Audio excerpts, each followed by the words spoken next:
Om Sarve Bhavantu Sukhinah Sarve Santu Niramaya Sarve Bhadrani Pashyantu Ma Kaschid Dukkha Bhag Bhavet. May there be peace, peace and peace everywhere. May all be happy. May no one suffer from diseases. May all see only goodness everywhere. May no one suffer. This is an ancient prayer which is in the scriptures of Hinduism.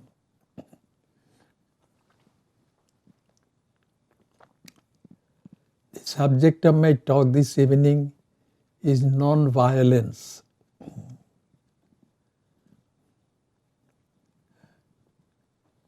Violence means doing harm to others. That is violence. By applying force or otherwise.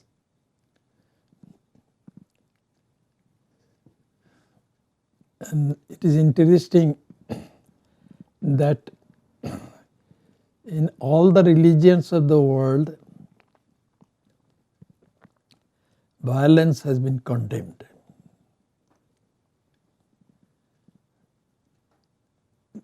Let me consider the oldest living faith of the world, which is Hinduism.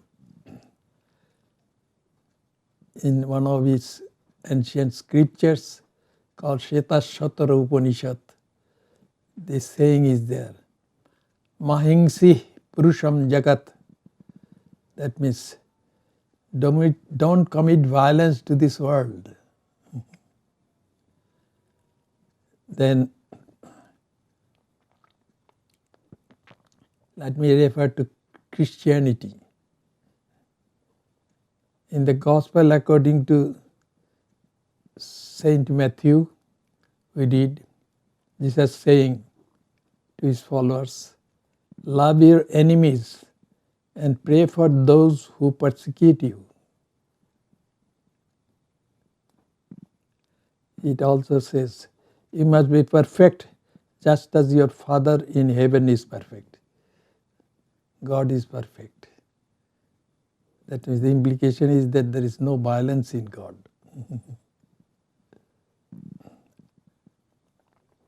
And in Islam, there is a book called Hadith Sharif. And there, this statement is there, God doesn't like them who torture others. God doesn't like violence done to others. That is the idea. In spite of all these teachings, why is there violence in this world? One may wonder. First, why was Jesus crucified? He had nothing but love for everybody. Even when he was on the cross, for no offense committed by him, he was being crucified. Then he was praying to God for those people who were responsible for his crucifixion. He is saying to God, God, please forgive them, for they do not know what they are doing. They are like a bunch of children. They don't know what they are doing. He had nothing but love for everybody. And then also in the life of Buddha, whatever is available, is an ancient person. We read that he was given food containing poison.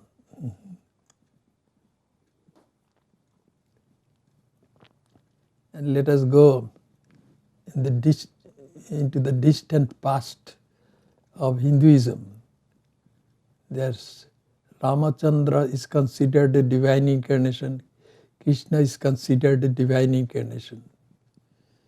But both of them took part in battles. There cannot be any battle without violence.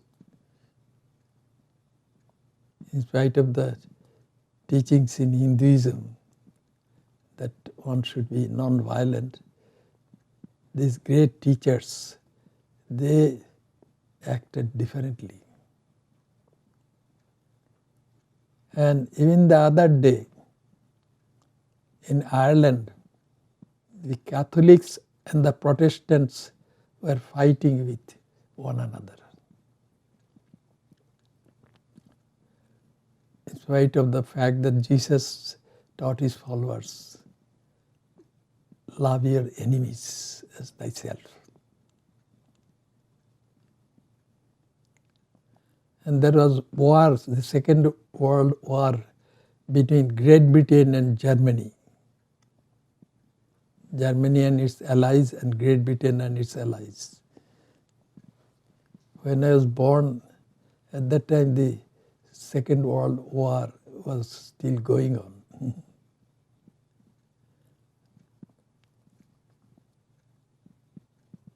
But the Germans were also Christians, and Great Britain was, people of Great Britain were also Christians. Why did they fight with each other?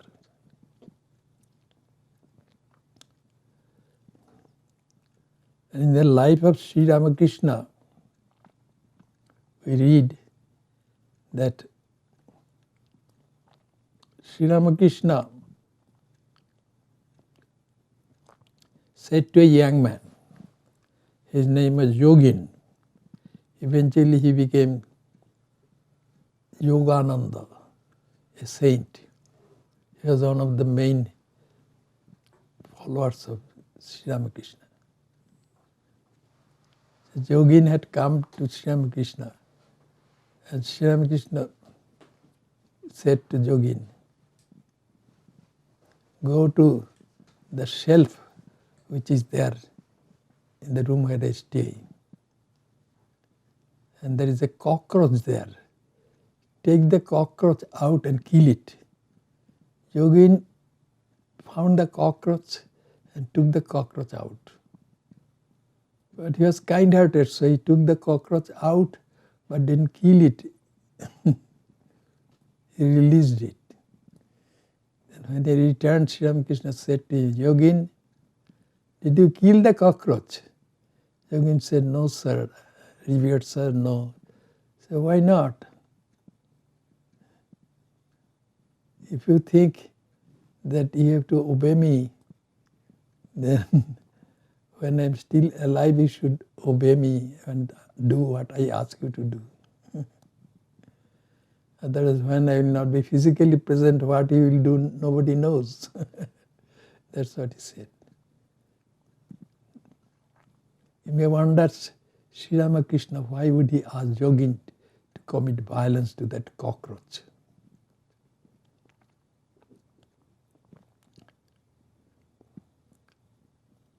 And in the medical industry,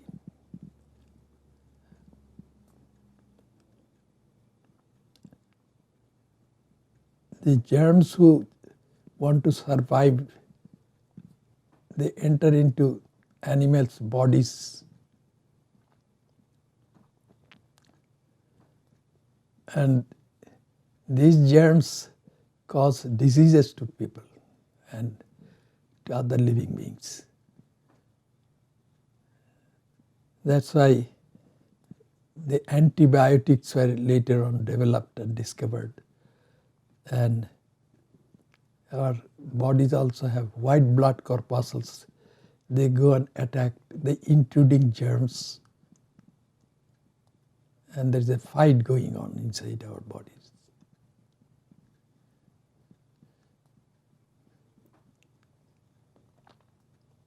It looks like one layer of living beings survives by eating other layer of living beings.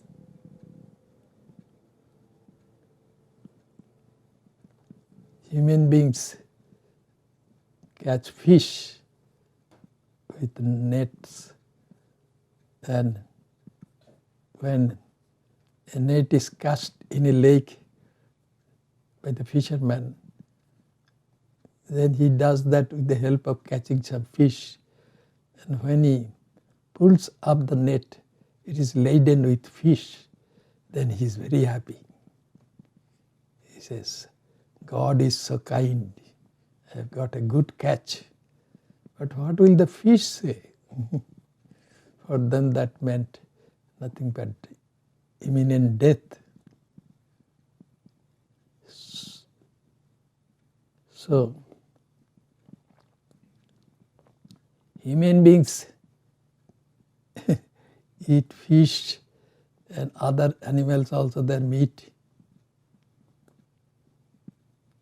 And there are some vegetarians among human beings.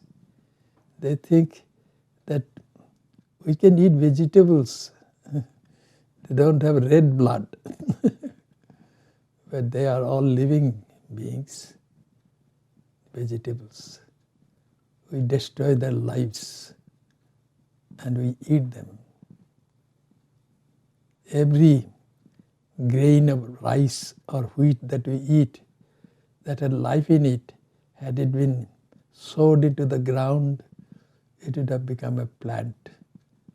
But we destroy that possibility.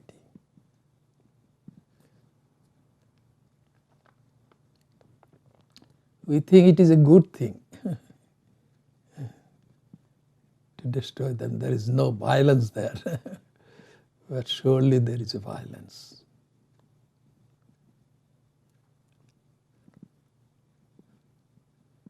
India was under British rule for over 200 years, and then some leaders of India, they wanted to make India a free country, free from British rule. And there were some leaders who thought that that can be done through violent methods, and while others were there, they thought that it can be done through non-violent methods. Gandhi, Mohandas Karamchand Gandhi, was a leader who believed in non-violent methods to get India's freedom.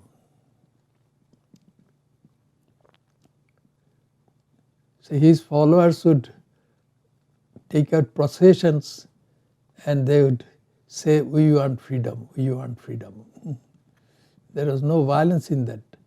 In spite of that, with the police of India under the control of the British government would come and arrest some of them, their leaders. That would happen.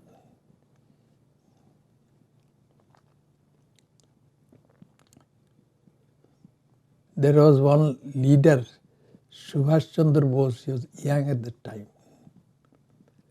He was highly educated and everything. And it is believed that the British imprisoned him, and while in jail, he had a vision of Swami Vivekananda also. Anyway, this Subhash Chandra Bose eventually was released, and he went to a German embassy, and with the help of the German government, he was able to go to Germany, and then he went to what we call Malaysia nowadays. He went there. That the Japanese forces, and from there, from German embassy, he went to some Japanese consulate, and they hired him and took him there.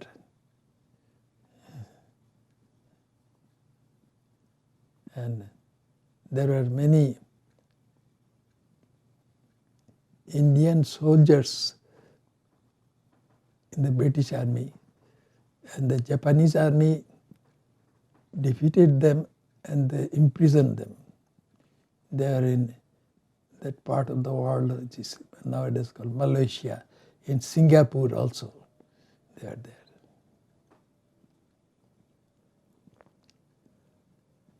And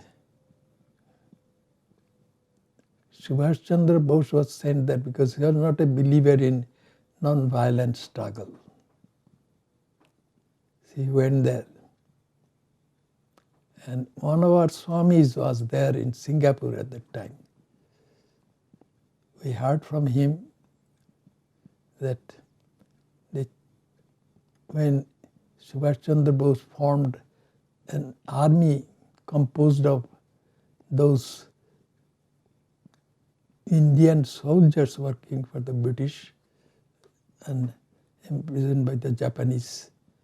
He said he was talking to them. The Japanese allowed Subhash Chandra Bose to use them to drive the British away from India.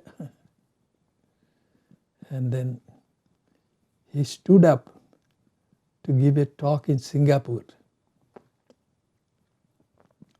And his love or his patriotism was so great that when he stood and just talking to the Indians who were there in Singapore, then he started shedding tears. He could not give a lecture, but that had a great impact among the Indians, and the Indians helped him with money or whatever they had.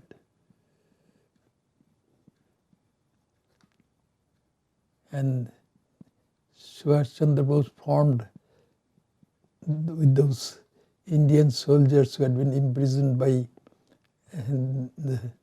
the Japanese government. With that he formed the Indian National Army, or INA. And he introduced a slogan which is in Hindi, Jai Hind, victory to India. And we heard this story over the radio when we were very young. I was then a high school student, quite young. I studied at a very young age in a high school. I didn't go through any other school other than the high school. I was admitted there first. So most of the students of my class were younger than me by 3 or 4 years. So I was there. And as obedient to my teachers, so I followed their advice and studied diligently. As a result, my results were very good. And our school was a British school. The principal was a British gentleman. He had got his master's degree from Oxford University. And other teachers who were there, some of them Indian, they were also educated by the British. One of the teachers was Kirod Bihari Gupta.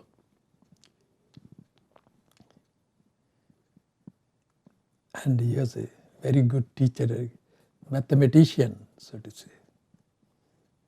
And he was a government servant. So we, the students, got so inspired by hearing the story of Subhash Chandra Bose, and we had heard the slogan, Jai Hind, victory to India, that we started telling one another, Jai Hind, victory to India. And one day I got inspired, and in the classroom on the board, with capital letters I wrote down, Jai Hind. And then came Kirod Bihari Gupta. It was his class. And he saw that writing on the board. And he said, who wrote it? Then I said, I wrote it. He said, yes, you wrote it, but our principal will not like this writing if he sees this writing on the board. Then he said to us, he was a very grave person, he said to us, who among you all love India, isn't it? He said, but you want to sacrifice your lives for the freedom of India? How many of you are prepared to sacrifice your lives for the freedom of India? Stand up. Then the entire class stood up. And that impressed Kirod Bihari Gupta so much that he sat there and started shedding tears. As a government servant, he could not openly say that he loved India. The school was run by the British government. Then he said that principal will not like this writing, so wipe it out. So then I think I went and wiped out.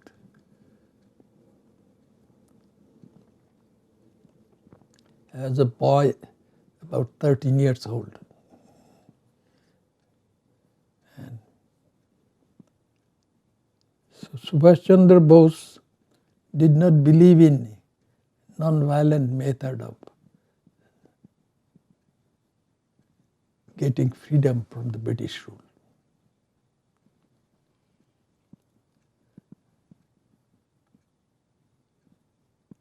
Then we have heard that while going by plane to Japan, his plane crashed somewhere,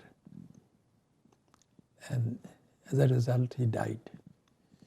His body his remains are still there in Japan in the courtyard of a temple.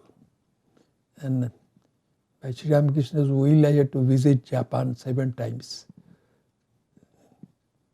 or more, maybe 20 times. And at that time, I saw that temple. And the ashes of Subhash Chandra Bose were buried there in the backyard compound of that temple. I saw that place. So Subhash Chandra Bose was our hero. His method of making India free was a violent method through fight.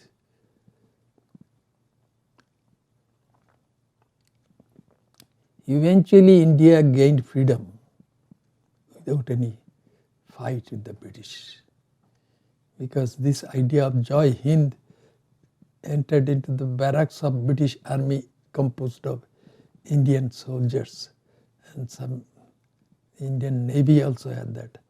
And then it was seen that some of the soldiers loved that slogan, Jai Hind. And the British eventually left India without any warfare. So Gandhi's non-violent method helped there.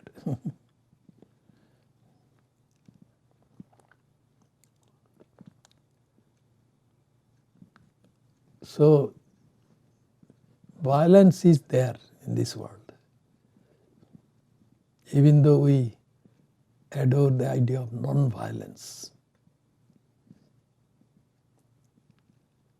So what is the solution to this problem? If you analyze, you shall find that violence is caused by selfishness. Sri Ramakrishna was not in favor of studying a lot of scriptures. For example, he said the Bhagavad Gita has 18 chapters. It is a part of that great religious epic called the Mahabharata. He said, what is the use of studying the entire Bhagavad Gita? Just reverse the word Gita.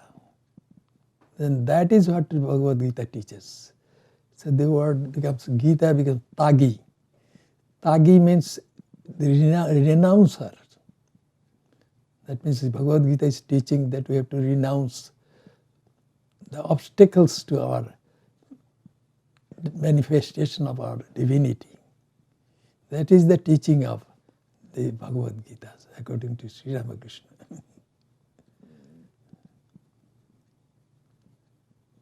In Sanskrit, the verbal root is tog. From there the word tagi can be created. Sri Ramakrishna said,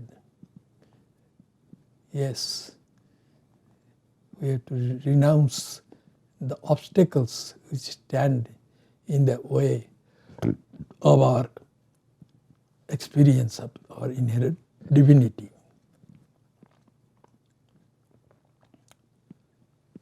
We are divine.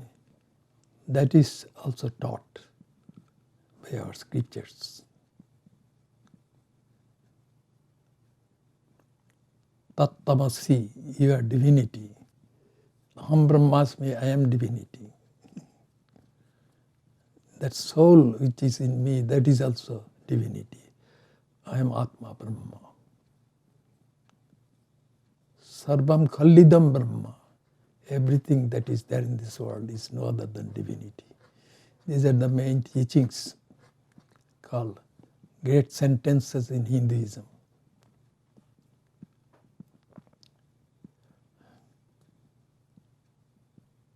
And yet, you see, there is violence in this world. What causes violence? Is God by nature violent? Has God been doing all these things? Then God must be violent. But our scriptures say, no. Whatever we see in this world, this is the product of God's power of magic. God is like a great hypnotist. He has hypnotized all of us. That's why we see this world. But from God's point of view, there is no world. He is the hypnotist.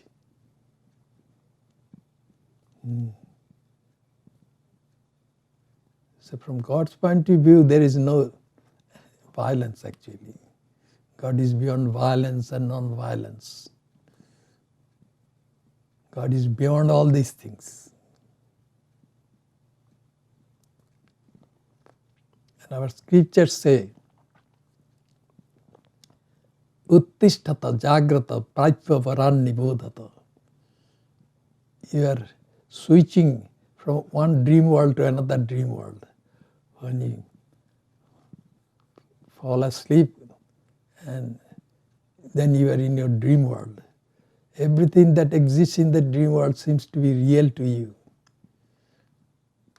But if someone comes and tells you that this is created by your own mind, it is not real, then you will say, what you are saying doesn't make any sense. Everything is real. Then suddenly a dream tiger comes and attacks you. And the scare of the dream tiger dissolves that dream world. And what happens to the dream tiger who was responsible for the dissolution of the dream world? The dream tiger is also gone along with the dream world. But it was responsible for the dissolution of the dream world. So also from that dream world we enter into the other dream world which we call the waking world. It is also a dream. That's our scriptures say. Wake up. Don't be a somnambulist. And find the superior ones. And with their help become enlightened, spiritually enlightened. That is, get to know that you are divinity. So the divine incarnations, I call them dream tigers. It is through their help we get to know that we are divine. And it is through them we get to know that violence and non-violence, they form a pair, which pair belongs to this world created by God's magic. The pairs of opposites are there, but God is beyond these pairs of opposites.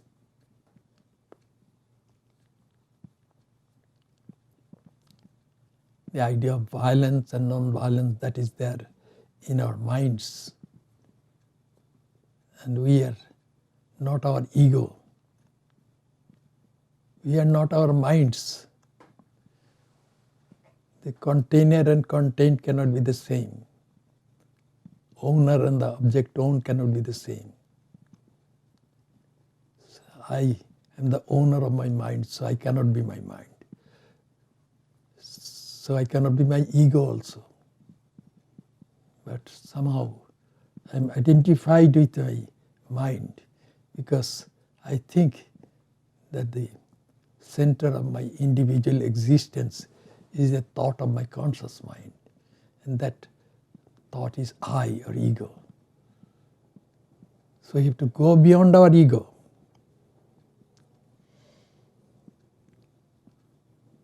And beyond our ego, what exists is divinity.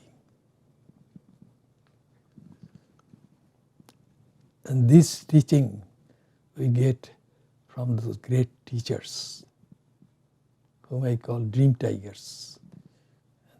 They are divine incarnations. It's they who have taught us, Uttishtata Jagrata Praitva Varannibodhata. Wake up, don't be a somnambulist. And finding the superior ones, that means the dream tigers, that means their divine incarnations. With their help, become enlightened. They are the dream tigers. That is the solution to the problem of violence in this world. If there is violence, there will be non-violence also, and vice versa. Because they belong to the pair of opposites, violence and non-violence. If I understand one thing, then I will understand the other. If I know darkness, then only I will know light, and vice versa. If I know non-violence, then I know violence also. I have to go beyond both. And what is beyond both is divinity.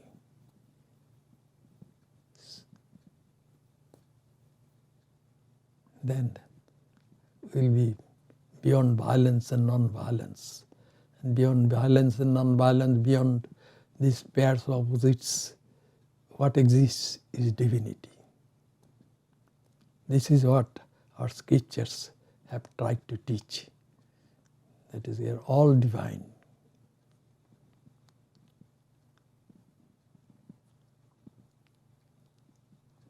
So if we practice non-violence, then we admit the existence of violence also.